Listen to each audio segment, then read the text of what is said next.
Hello everyone, today we will learn rationalizing the denominator. So I have taken 2 plus root 3 divided by 2 minus root 3.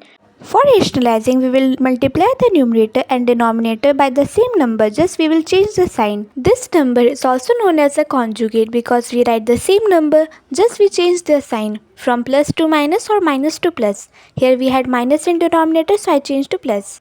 For solving the numerator, I can use an identity here which is a plus b whole square, which equals to a square plus b square plus 2ab, which means 2 square plus root 3 square plus 2 into root 3, which equals to 4 plus 3 plus 4 root 3, which is 7 plus 4 root 3.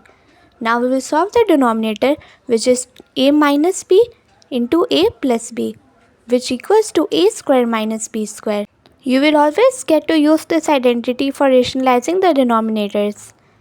Now our final answer is 7 plus 4 root 3 divided by 1, which equals to 7 plus 4 root 3. Do give this video a thumbs up if you like this video and subscribe for more maths videos.